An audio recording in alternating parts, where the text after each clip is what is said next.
അതിവേഗം ലക്ഷ്യസ്ഥാനത്തെത്താൻ നിർമ്മിക്കുന്ന ദേശീയപാതകളുടെ ശോചനീയ അവസ്ഥയാണ് ഇന്നും ഇന്നലെയുമായി നമ്മൾ കണ്ടുകൊണ്ടിരിക്കുന്നത്. ഒരിടത്തു നിന്നുള്ള കാഴ്ചകളായിരുന്നില്ല അതൊന്നും. ഇപ്പോൾ കണ്ട മലപ്പുറം കൂരിയാടിന് പുറമെ മമ്മാലിപ്പടി, തലപ്പാറ, കാസർഗോഡ്, മാവുങ്കൽ, തൃശൂർ, ചാവക്കാട്, മണത്തല, ഏറ്റവും ഒടുവിൽ ഇപ്പോൾ കണ്ണൂർ, കുപ്പം, ഇങ്ങനെ തുടർച്ചയായി പല തവണയാണ് കുപ്പത്ത് മണ്ണിടിഞ്ഞത്. ഗുണനിലവാരം വാഗ്ദാനം ചെയ്ത് നിർമ്മിക്കുന്ന ഈ റോഡുകൾക്ക് യഥാർത്ഥത്തിൽ എന്താണ് സംഭവിക്കുന്നത്?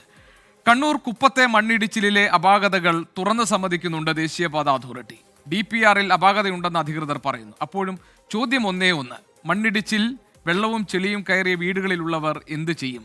നാട്ടുകാരുടെ ആവശ്യങ്ങൾ എന്താണ് എന്ന് നോക്കാം. നാട്ടുകാർക്ക് എന്തൊക്കെയാണ് അവരുടെ പ്രധാനപ്പെട്ട ആവശ്യങ്ങൾ?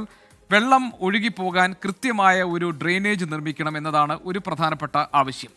മഴക്കാലം ശക്തമാകുന്നതിന് മുൻപേ ഉണ്ടായ അപകടമാണ് നമ്മൾ കണ്ടത്.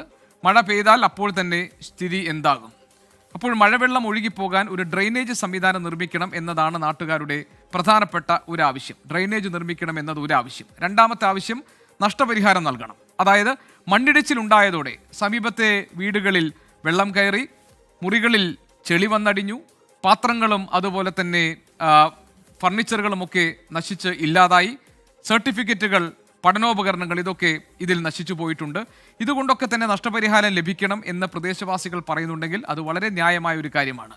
ഇതിന് ഇനി national highway authority of India NHAI അവർ നൽകുന്ന മറുപടി എന്താണെന്ന് നോക്കാം. NHAIയുടെ വാദം എന്താണ്? അവരെന്താണ് ഈ കാര്യങ്ങളിൽ പറയുന്നത്? മണ്ണിടിച്ചിൽ ഉണ്ടെങ്കിലും അപകട ഭീഷണി ഇല്ല എന്നതാണ് ദേശീയ ഹൈവേ അതോറിറ്റി ഓഫ് ഇന്ത്യയുടെ ഏറ്റവും പ്രധാനപ്പെട്ട ഒരു വാദം.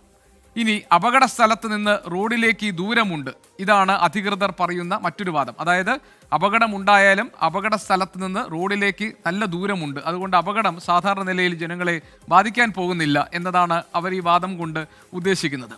നാട്ടുകാരുടെ ആവശ്യങ്ങളിൽ പരിഹാരമുണ്ടാകും എന്നുള്ള ഉറപ്പും NHAI നൽകുന്നുണ്ട്. അതിൽ ഒന്നാമത്തെ കാര്യം, മഴവെള്ളം വഴിതിരിച്ചു വിടാനുള്ള സ്ഥിരം സംവിധാനം ഉടൻ ഉണ്ടാകും. അതാണ് അവർ പറയുന്ന ഒരു ഭാഗം.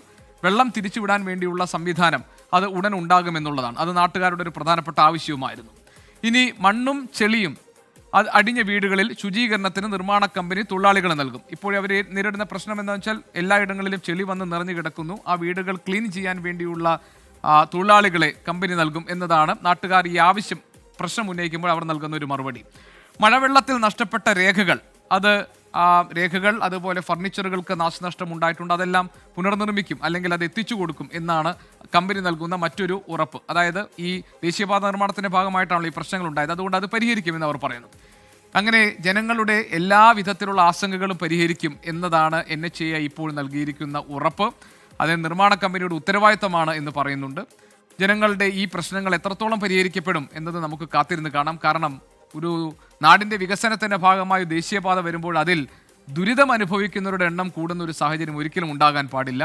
അപ്പോൾ അതിനൊരു വികസന പദ്ധതി എന്ന് നമുക്ക് വിളിക്കാനും കഴിയില്ല. പിന്നെ രണ്ടാമത്തെ കാര്യം സുരക്ഷിതത്വത്തിൻ്റെ കാര്യമാണ്. ഇടിഞ്ഞു പൊളിഞ്ഞ് വീഴുമെന്ന് ഭയം ഉള്ള റോഡുകളിലൂടെ നമുക്ക് ഒരിക്കലും സന്തോഷത്തോടുകൂടി ആത്മവിശ്വാസത്തോടുകൂടി യാത്ര ചെയ്യാനും കഴിയില്ല. അപ്പോൾ ഈ പ്രശ്നങ്ങളൊക്കെ പരിഹരിച്ചുകൊണ്ടുള്ള വികസന പരിപാടികളാകട്ടെ നമ്മുടെ നാട്ടിൽ ഉണ്ടാകുന്നത്.